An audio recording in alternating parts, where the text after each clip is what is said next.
started with the first couple of slides, and just let me know, Spencer, if you need me for anything.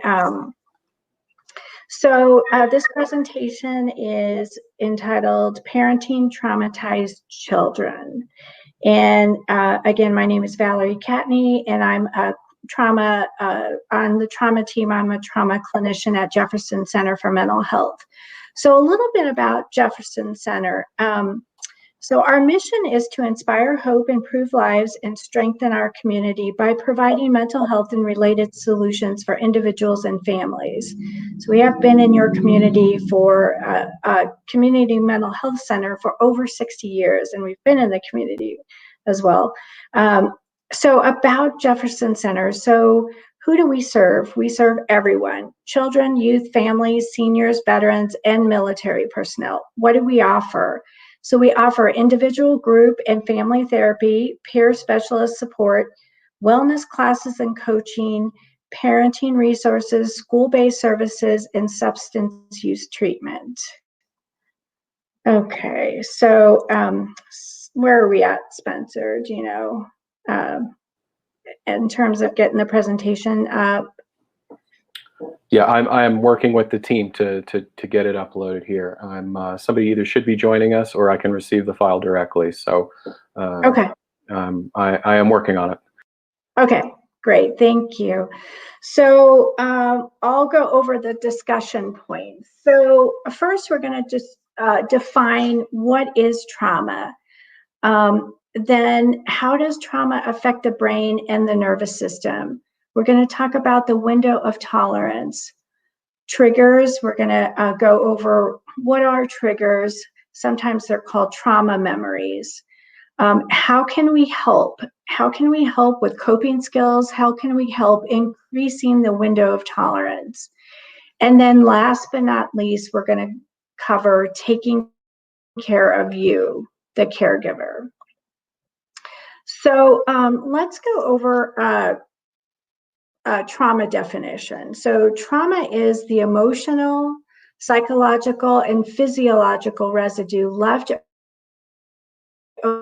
over from heightened stress, experience of threat, violence, and life-changing events.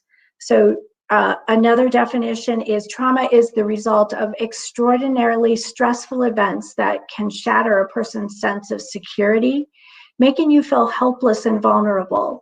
Although these experiences often involve a threat to safety, any situation that leaves someone feeling overwhelmed and alone can be very traumatic. So let's go over some potentially traumatic events. And I say potentially because, you know, not everybody is the same. Some people are more resilient. Some children have experienced a lot of trauma in their history. So, you know, some events are going to affect them. They're going to have more trauma with these events. And then it depends on the developmental age of the child too, and where they're at in that stage. So we're going to talk about and some potentially traumatic events also, but I want to mention that complex trauma is one, and we're going to talk about that in more detail in the next slide. Family violence, either if you've experienced, if the child has experienced violence perpetrated against him or her, or have witnessed family violence. Medical trauma, I had a client who was born with a cleft lip, and she had many, many surgeries when she was younger, and that was pretty traumatizing. They had actually wrapped her arms, you know, to the side of the bed, and this was many, many, many years ago, and that was pretty traumatizing for her. Natural disasters or accidents, community and school violence, neglect, and this is usually prolonged neglect, abuse, physical, sexual, and emotional, traumatic grief.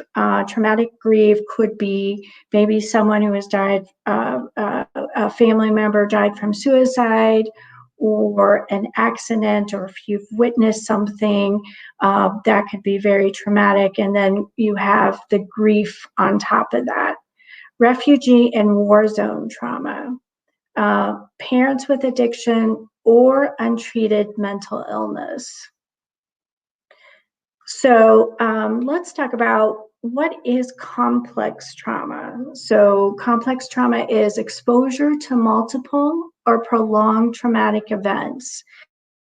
You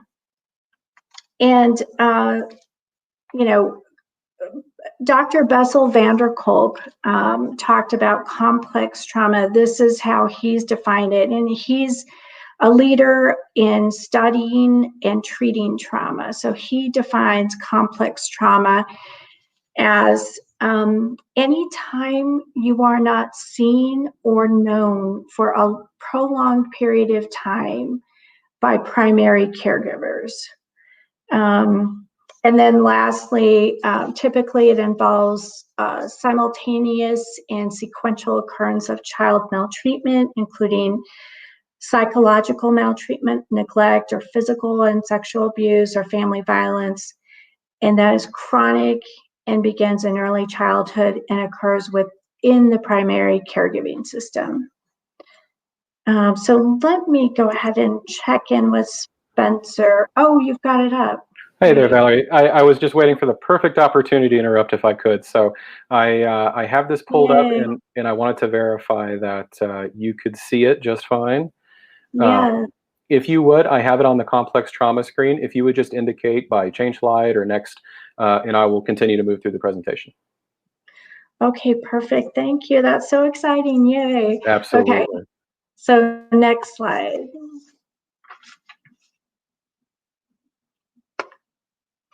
Do you want next slide?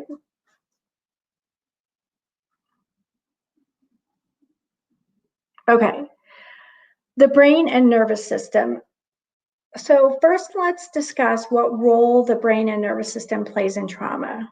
A child's brain can be divided into 3 different areas. The first area to develop is the brain stem, and this is the oldest part of the brain. So this is the part of the brain that is responsible for keeping the child alive when in danger. So this is survival brain. Sometimes it's called old brain or lizard brain. So next slide.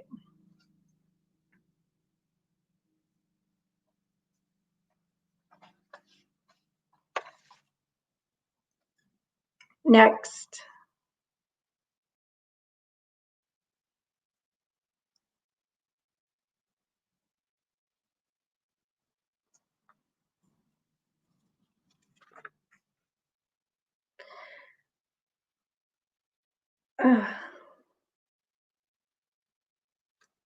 Okay, that's better. It does. Can you see it, Valerie? Yeah, I can see it perfect now. So the brainstem does this. So it helps you it goes into survival mode by taking the child into the fight, flight, or freeze state when it perceives a threat.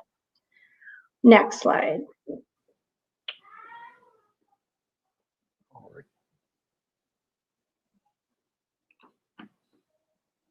The next part of the brain to develop from about 8 to 9 months old is called the limbic brain. So this area of the brain is responsible for the child's emotional maturity, their behavior, control, and their ability to have healthy relationships. And this keeps developing roughly until the child is about 25 years of age. Next slide. And then the third area of the brain to develop is called the cortical brain. Sometimes we also call this the executive functioning brain, the executive brain. So this is responsible for learning language, reflection, morality, processing information, and planning. The cortical brain has fully developed by the age of 25 years. Okay, next slide. So when kids are feeling calm, they have access to all parts of their brain, enabling them to laugh, learn, play, and have fun. So they can tolerate mild to moderate stress and use problem solving and coping skills to ease their stress. In other words, they're in their window of tolerance. So, they can handle mild to moderate stress, accept challenges. This is, kind of when you hear a child described like, well, she's pretty gritty. She's got grit. She can be challenged. She can get through it.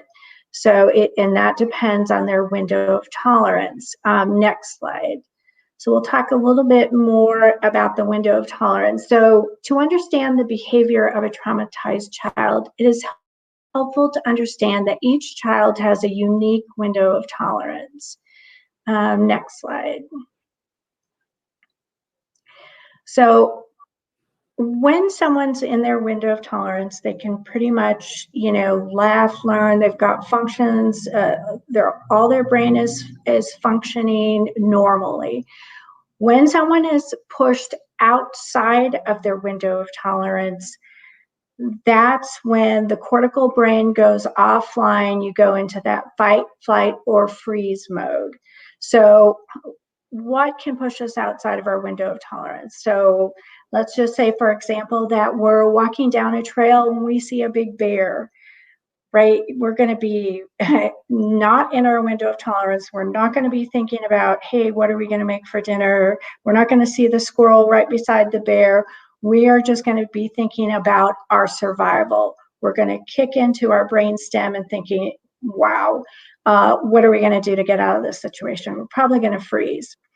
Another way a child can be pushed out of their window of tolerance is if they're having a trauma memory, or it's called a trigger.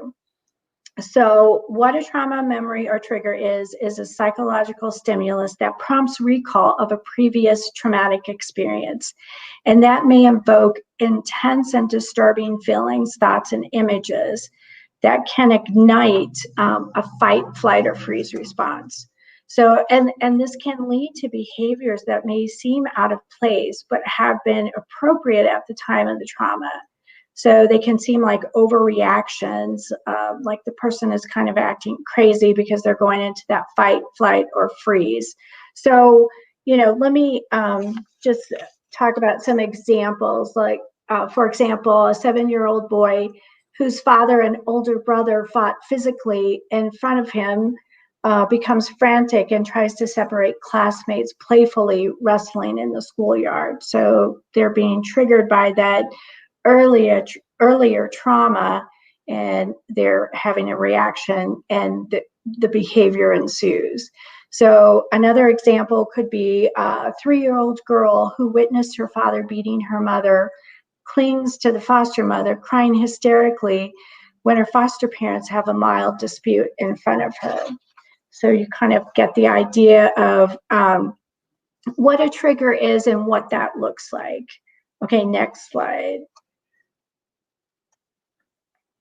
So each child has unique triggers which push them outside of their window of tolerance, and someone could be pushed just outside of their window of tolerance or way outside of their window of tolerance. And triggers there could be hundreds of different triggers. Certain activities, bedtime, meal times, boundaries, maybe a certain tone of voice when somebody is setting boundaries. Transitions are often a tough time for kids who have experienced a lot of trauma. Change in routine, or an argument with a sibling, and the list could go on. Okay, next slide. So we'll talk more about the fight, or freeze response. So when kids feel pushed outside of their window of tolerance, they can either go into a hyperaroused state or a hypoaroused state. So there's that window of tolerance, that normal state, and then there's the hyperaroused state or the hypoaroused state. So the cortical brain goes offline, it gets disconnected from the rest of the brain, and it shuts down. And when this happens, they experience a neurochemical change, and kids swing into their brainstem and they feel distressed. Okay, next slide. The hyperarousal state. So children faced with their triggers who swing into a hyperarousal state go into fight or flight mode. On the inside, they're feeling pretty anxious, overwhelmed, frightened, sometimes terrified and angry. Their body changes, their heart rate increases, they get shaky, and they might even get body pains. And just to use an example, let's say when a child was with their birth parents, every time dad came home from work, the parents would start fighting and the child would witness some violence between the parents. Well, let's just say the child is in a new environment, maybe with foster parents, and that doesn't happen in this home. But every time the dad comes home from work, the child might, that's a trigger. And so if they're in a hyper-aroused state, what would happen is maybe they would throw the toys around or pick fights with their brother or sister or run around yelling, and that's the response to the trigger. Next slide. So their body is getting ready to run or fight for their life. We know they are not in danger, but their brain doesn't know this. So anytime you're outside of the window of tolerance in that hyper-aroused state, your brain is telling you, your body and your brain is telling you, we are in danger. The only thing we need to be concerned about now is survival, because it feels like this is life or death. And so, you know, you're not telling yourself, and the child is not saying, okay, we have to shut down our digestive system and the cortical brain, and we're just going to focus on that. That part's automatic. So on the outside, they appear aggressive or anxious, obsessive, or they're trying to control their environment. Next slide. So children faced with their triggers who swing into a hypoarousal state go into the freeze, collapse, or shutting down mode. So on the inside, they feel empty, dead inside, flat, shut down, and disconnected. Their body changes, their heart rate decreases, and they may get ready to feign death as a survival strategy. And on the outside, they could appear withdrawn, quiet, hard to reach, emotionless, inactive, unproductive, and unable to learn, regulate, and engage. So anytime you're hyper or hypoaroused, you're not able to learn new things. That part of your brain shuts down. So let's use that same example of that child.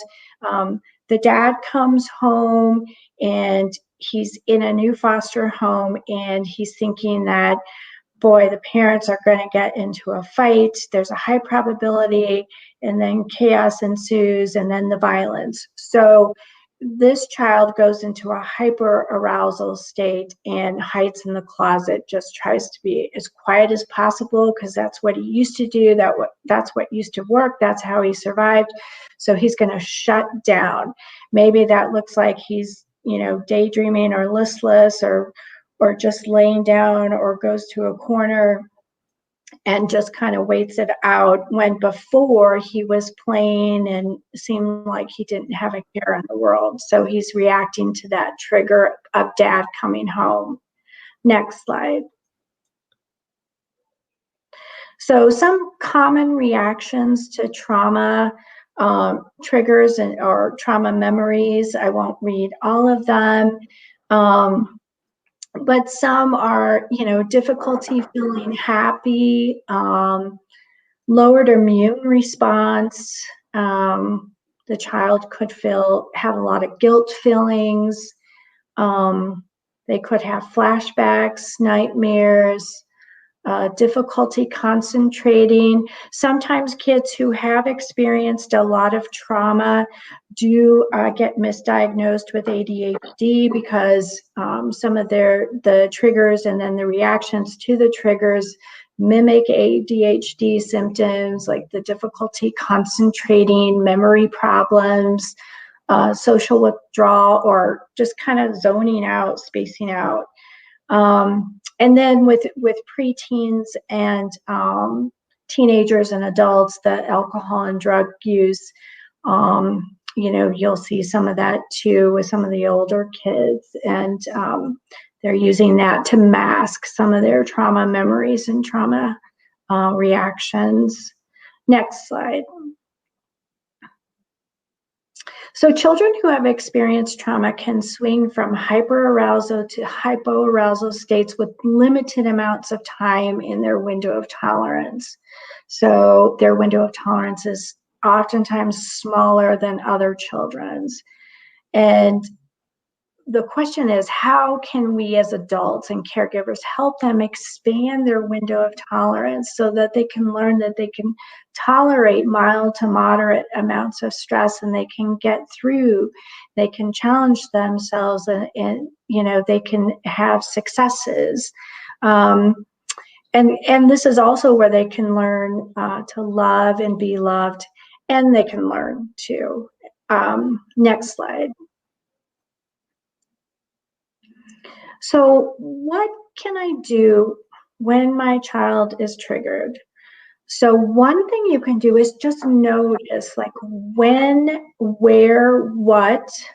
So when is it that that your child is being triggered? Exactly what's going on? What time of day is it? Where is the child? Who is around the child? What's going on? Because chances are pretty good that the child doesn't know when he or she is reacting to a trigger. So you're going to help them figure that out. And then once you know, like, for example, we'll go to that example, when dad comes home, the child either gets hyper or hypoaroused. You'll know that, okay, when dad comes home, that's a trigger for my child. So what we can do is maybe the whole family goes out for a walk when dad comes home from work, or maybe when dad comes home, everybody plays a game. So you can prepare the child, and you can talk to the child about it, but you can also reduce that exposure. Next slide. So what you can also do is ensure safety. If you know that the child acts out and gets angry and throws things, you can make sure that that there's nothing around that can hurt the child and no one else is around. You can reorient the child by differentiating the past from the present. It's, you know, you can say, well, this is what used to happen. This doesn't happen now. This doesn't happen here. And this takes time, and you have to have patience. It's not just, you know, like a one time, like, oh, I've told my child this doesn't happen here, but he or she doesn't seem to get that. So it's just, you know, being patient and being repetitive, because the change doesn't happen overnight. And then just reassure the child that they are safe, that they are okay, that they can come back to their window of tolerance. They don't have to fight for their life. It's not a life or death situation here. They're fine. And then you can also define what has happened in the past in very brief and simple terms. Like, yeah, when, you know, where you used to live when your dad came home, that wasn't always such a good thing. And here, that doesn't happen here. Here, when dad comes home, we go for a walk, or we play a game, or we do something fun. And then normalize and validate the behavior. So just, you know, kind of normalize, yeah, it was kind of scary. It was really scary when that used to happen. And that makes sense. And I get that. And so I know that you want to protect yourself and protect other people in the family. So just kind of validating and normalizing that behavior and the response. And then differentiating past from present, which I already talked about. So next slide.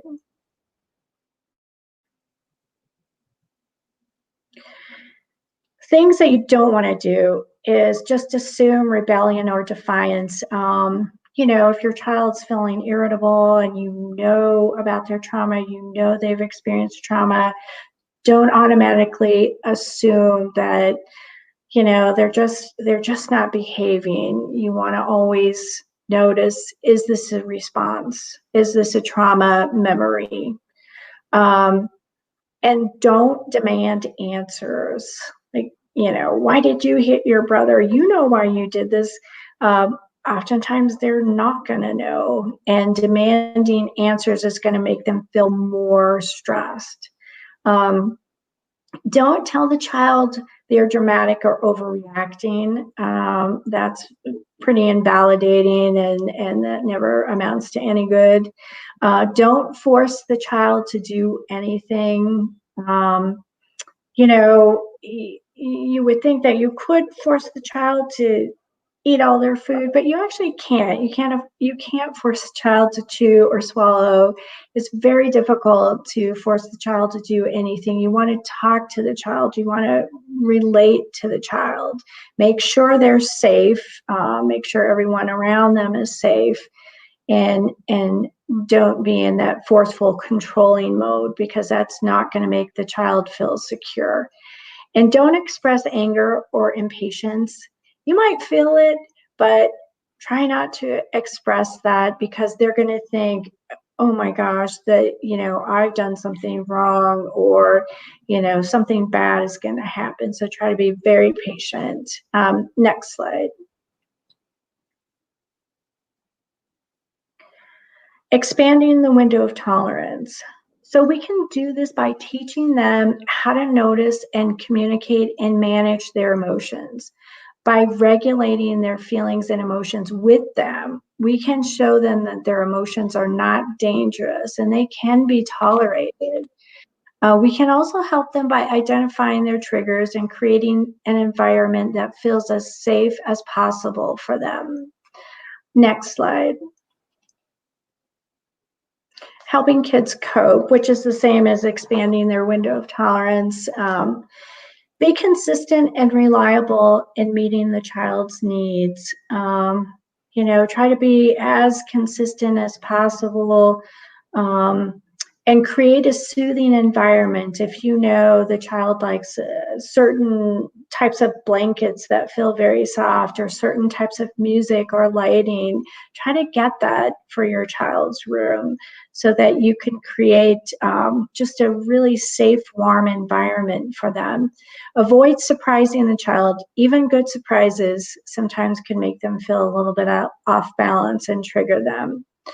Be nurturing, and just stop, sit, and listen. So this sounds easier than it is, or maybe it's just me, but I always have, and I think a lot of parents, we're so busy. We always have a lot of things on our mind. We're always planning, oh, what am I going to do here?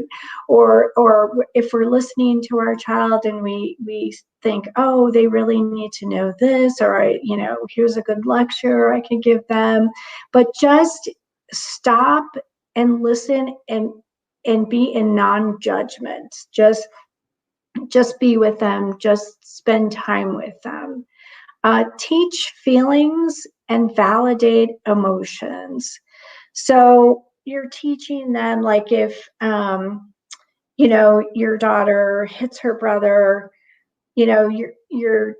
and he did something to her to make her mad, you can say, wow, you must have been really mad, and validate that emotion. But just because you validate the emotion doesn't mean you have to validate the behavior. You can say, wow, you must have been super, super mad, and it's not okay to hit your brother.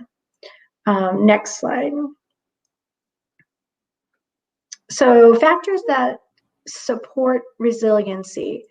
A strong relationship with at least one competent, caring adult is ideal. More is ideal, actually, but at least one. Feeling connected to a positive role model or mentor. having talents and abilities nurtured and appreciated. I worked with a family, and the parents really loved football, and the dad coached Little League. But, his son, that wasn't his strength. He didn't really like playing football, but he was really good at swimming and baseball. So focusing, like, what are my child's talents and abilities? Not what would I like them to be, but what are they? Notice him or her. Feeling some control over one's life. Whenever you can, give your child choices. They always feel better when you can have some sort of control over your own life, and having a sense of belonging to a community, group, or church is ideal. Next slide.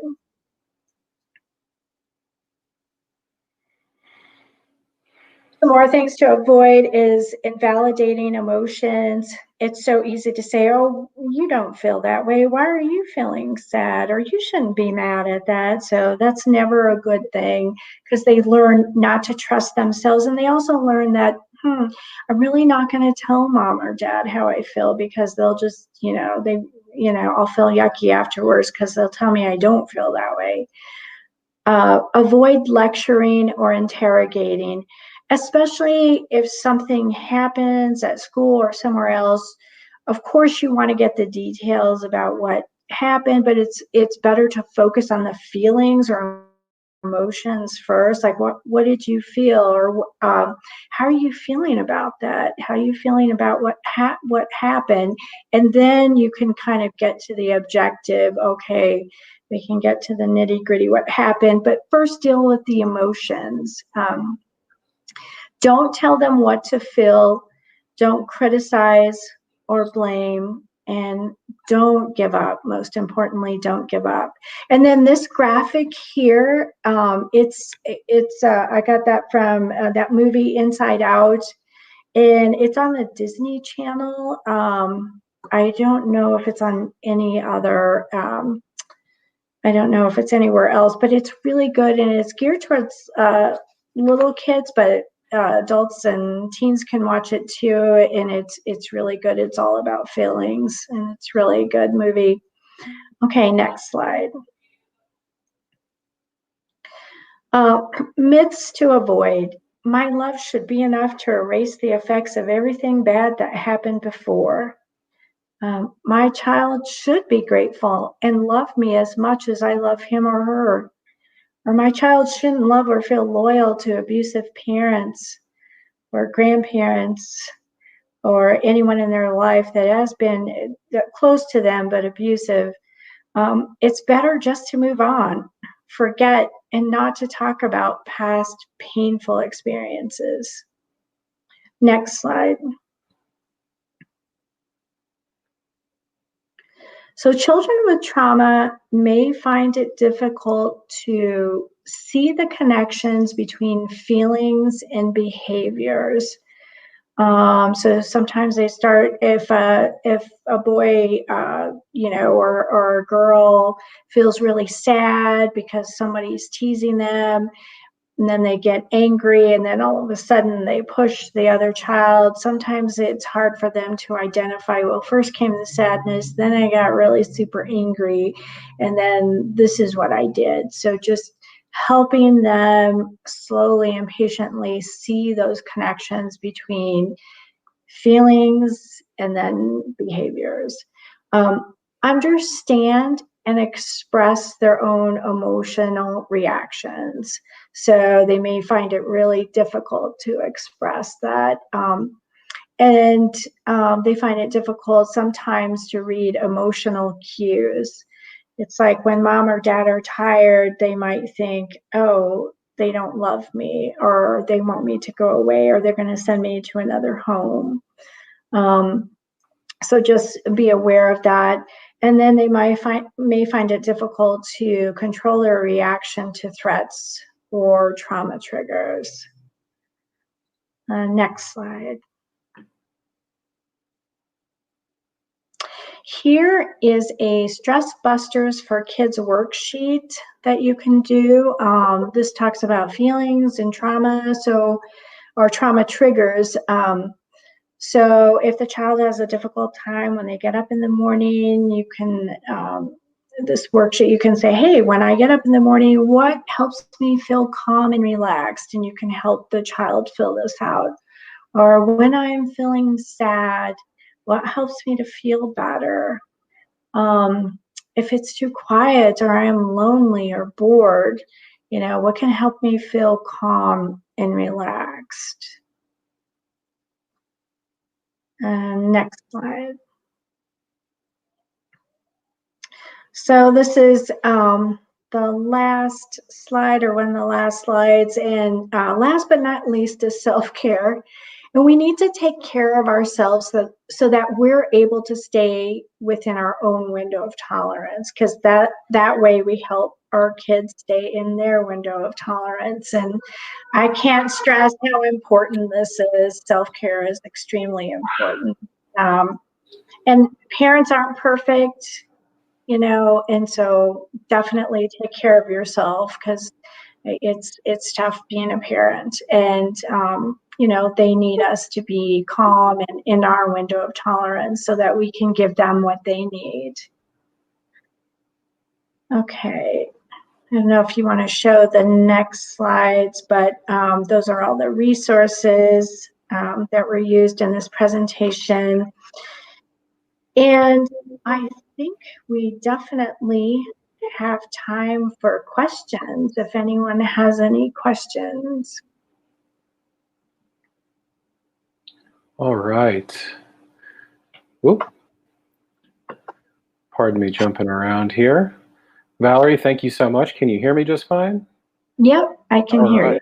Good deal. Well, as a reminder for all our attendees, if you would please insert any questions that you have in the Q&A chat box on the right-hand side of your screen. I will review these questions and share them with Valerie. Looks like we have a question here, Valerie, generally regarding the present news cycle.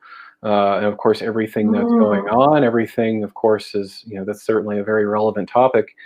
Yeah. And just generally asking about the impact that what we're seeing on television, what we're seeing in the news, and maybe how that's impacting children, and how that's making them feel. Yeah, well, I work with children, and I also work with adults and older adults, and I definitely tell everyone, limit what you're watching. It just makes good sense for everyone. And, if your child happens to see, some news feed that's pretty disturbing, or maybe it's not, but it's a little bit chaotic, everything that's going on in the news, make sure you're talking to them about it, discuss it as a family, discuss it like, hey, what are you thinking about that? Because, certainly it's not, we teach kids to treat each other well, or hopefully we do. And so what they're seeing sometimes is a little bit chaotic and out of the ordinary. So I would say limit, and then just ask questions, ask them what they're thinking about that, allow them to ask you questions. So that's a great time to talk about, what they're thinking, what they're feeling, and allowing them to ask you questions. But it's definitely upsetting sometimes for adults too. Absolutely. All right. Let's see. While we wait for some additional questions to come in here, I was curious generally, Valerie, let's see here. Oh, we just had one pop in here. Someone has asked the question, sounds like they're new to Colorado, and we're curious to know what resources are there for kids and families with kids with RAD?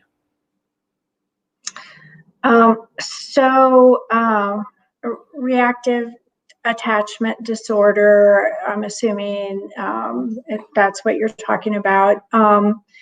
There is an agency or place in Evergreen that it's a I don't know if it accepts insurance, but they definitely work with RAD. Of course, you know, our agency, we can do some work, but we don't specialize in that. But I do know, and I can't remember what the entity was called, but it's an Evergreen, and you can probably Google Evergreen and reactive attachment disorder and find something there. But I know they do specialize in that. Excellent. Good deal. Thank you so much, Valerie. All right. Let's see here. While we're waiting for additional questions to come in, as mentioned at the beginning of this presentation, we do have a link for a brief evaluation. If you would please just take a moment to access this link. I'm putting it in the chat now.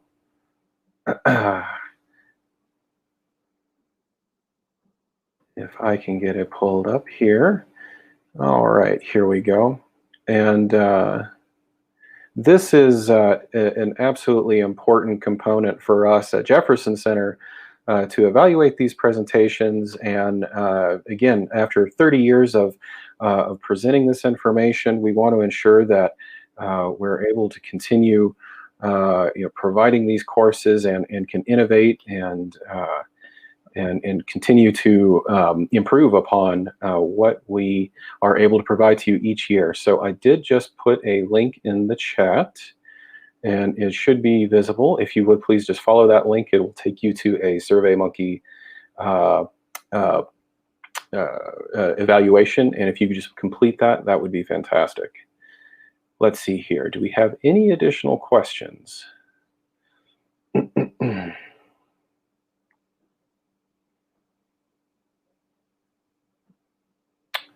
All right. So we actually did have a question pop up in the chat here, Valerie. Martha asks, does the state of Colorado do a good job distributing or providing resources to those in need? And what resources does the state offer? So I don't know exactly what resources you're talking about. You know, I know the state of Colorado did expand its Medicaid so offerings. Some states did not. So, but otherwise, I don't know exactly what resources you're talking about. So I guess it's difficult to answer that question. If you could, you know, if you could maybe be a little more specific.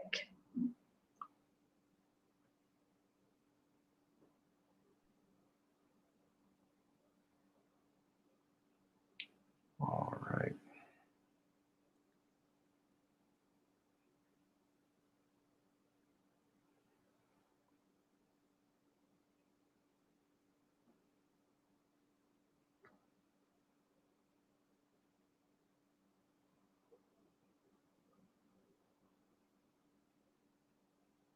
All right, well, while we wait for Martha to respond, we did have an additional question come in from Rachel. And Rachel asks, if left untreated, do you see similar behaviors related to trauma triggers in adults? Oh, absolutely. Absolutely. So I work with adults and then also the senior adult population. And, you know, a lot of times people don't realize, you know, why sometimes, I'm trying to think of an example, why they react the way they do. Trying to, I was doing a questionnaire with a client who was an older client, and he, you know, he just had to stop me and say, you know, I'm just feeling really, really boxed in here. I cannot complete this questionnaire. And when sort of I asked him, you know, like, what do you remember feeling this way ever in your life, especially in childhood? And he, you know, all this stuff came out about, you know, an invalidating environment and his mom being extremely controlling. And he had a specific memory, which I won't get into. And so that sort of helped him unlock that, you know, when anybody has a specific expectation of me, like a supervisor at work or my ex-wife, I just want to bolt. I just want to run because, you know, I feel that boxed in feeling. And then he went to the fight, flight, or freeze response state. And so it absolutely affects us all. And then, you know, about 90% of the population does have some trauma issues. So it's pretty high. And some people, you know, get the chance or the opportunity or know to process that trauma with a therapist or somehow, you know, talk about that. Other people, you know, either they don't have access or they don't realize that you know, they do have all these triggers, and that's why they're reacting the way they do. Excellent. Thank you, Valerie. All right. Keep those questions coming, folks. We still have a little bit of time. As a reminder, the link to the SurveyMonkey evaluation can be found in the chat window here. While we wait for additional questions to roll in, did just want to remind you that upcoming on the Helping Kids Thrive event schedule for today, we will have a break that will follow this session. So we'll have a period of time before the next session B starts, which will actually launch at 7 Mountain Time. So we will have a little bit of time in between this session and the next for you to get up and stretch your legs and take care of any things that you may need to before session B kicks off at 7 p.m. Mountain Time. Let's see here. Looking at our Q&A chat in our overall chat window, does anyone else have any questions for Valerie with our time today here? I'll give that just a moment.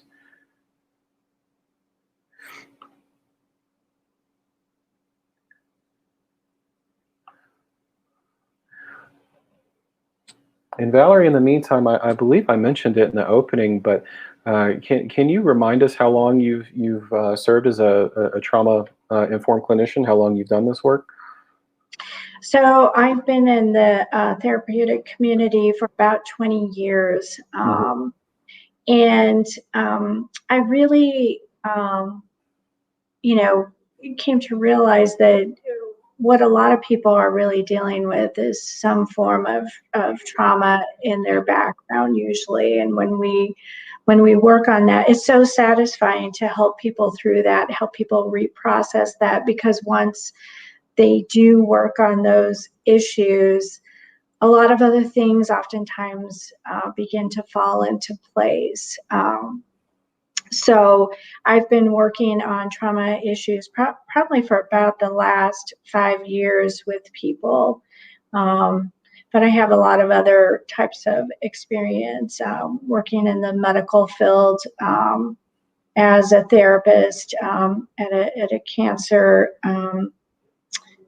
blood cancer, Colorado blood cancer unit. So, and working in hospice, I've worked in high schools too. So yeah, it's been a good 20 years. Excellent.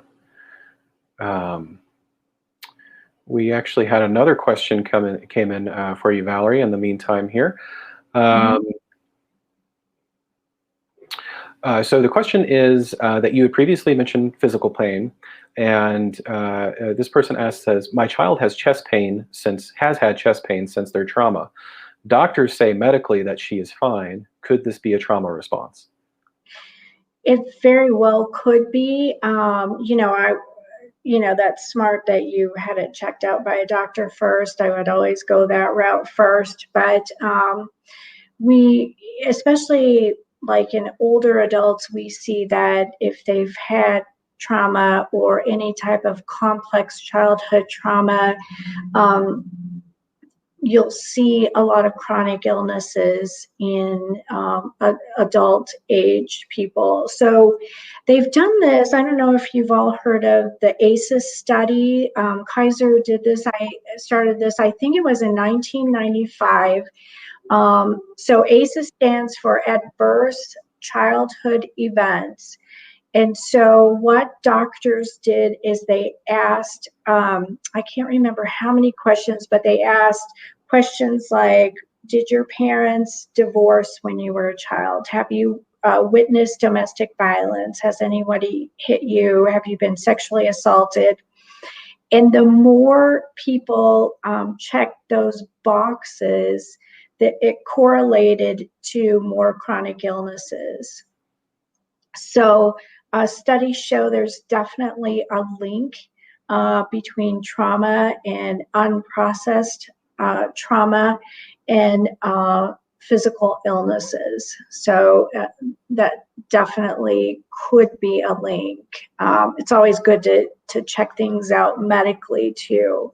But that's a good question. And yeah, studies show that is true. It could present as pain somewhere in the body because trauma is in the brain. It's stored in the brain, but it's also stored in your body too. Remember, brain and body are connected by your nervous system. So there's a body memory of that trauma too. So trying to work with the trauma sometimes can ease a lot of that body pain. Thank you, Valerie. Appreciate that. And thank you for that question. Keep those questions coming, folks. We do have just a little bit more time, plenty of time to get a couple of more questions in here for Valerie. As a reminder, if you would, please input any of your questions on the Q&A tab on the right-hand side of your screen. And we will share those with Valerie for her input and response.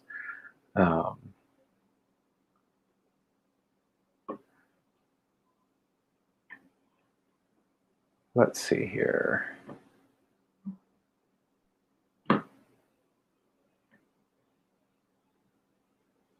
And you all can you can Google the ACEs study too. It's pretty interesting to read about that. So just Google ACEs and it comes up.